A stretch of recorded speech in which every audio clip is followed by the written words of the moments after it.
ଆମେ ସମସ୍ତେ ଜାଣିଛେ ଯେ ବିଶ୍ୱସ୍ତତା ଏମିତି ଏକ ସମ୍ପଦ ଯାହାକୁ ଟଙ୍କାରେ କିଣାଯାଇପାରେ ନାହିଁ।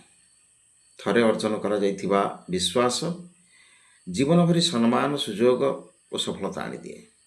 ମନେ ରଖନ୍ତୁ, ପ୍ରତିଭା ଆପଣଙ୍କୁ ସଫଳ କରିପାରେ, କିନ୍ତୁ ବିଶ୍ୱସ୍ତତା ଆପଣଙ୍କୁ ସମସ୍ତଙ୍କ ହୃଦୟରେ ସ୍ଥାନ ଦେଇଥାଏ।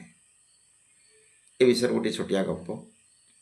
ଗୋଟେ ଛୋଟ ସହରରେ ଜଣେ ଯୁବକ ଗୋଟେ ଦୋକାନରେ କାମ କରୁଥିଲେ। ସେ ଅତ୍ୟନ୍ତ ସଚ୍ଚୋଟ ଓ ବିଶ୍ୱସ୍ତ ଥିଲେ। ଦୋକାନ ମାଲିକ ତାଙ୍କୁ ନିର୍ଭୟରେ ସମସ୍ତ ଦାୟିତ୍ୱ ଦେଇ ଦେଉଥିଲେ, କାରଣ ସେ ଜାଣିଥିଲେ ଯେ ଏହି ଯୁବକ କେବେ ବିଶ୍ୱାସ ଭଙ୍ଗ କରିବେ ନାହିଁ।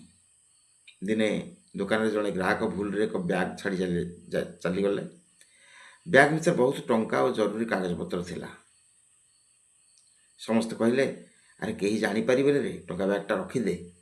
କିନ୍ତୁ ଯୁବକ ଜଣକ କହିଲେ, ଯାହା ମୋର ନୁହଁ ସେଇଟାକୁ ମୁଁ କେବେ ବି ରଖିପାରିବି ନାହିଁ।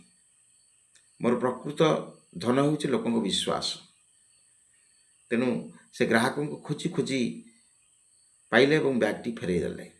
ଗ୍ରାହକ ତାଙ୍କ ସଚ୍ଚୋଟତା ଓ ବିଶ୍ୱସ୍ତତାରେ ଏତେ ପ୍ରଭାବିତ ହୋଇଗଲେ ଯେ ପରେ ତାଙ୍କୁ ନିଜ କମ୍ପାନୀରେ ଗୋଟେ ବଡ଼ ଦାୟିତ୍ୱପୂର୍ଣ୍ଣ ଚାକିରି ଦେଲେ। ବିଦାୟ ବେଳେ ସେ କହିଲେ, ଦକ୍ଷ ଲୋକ ବହୁତ ମିଳନ୍ତି, କିନ୍ତୁ ବିଶ୍ୱସ୍ତ ଲୋକ ବହୁତ କମ୍ ମିଳନ୍ତି। ତୁମର ବିଶ୍ୱସ୍ତତା ହିଁ ତୁମର ସବୁଠାରୁ ବଡ଼ ଯୋଗ୍ୟତା। ରହୁଛି, ଧନ୍ୟବାଦ।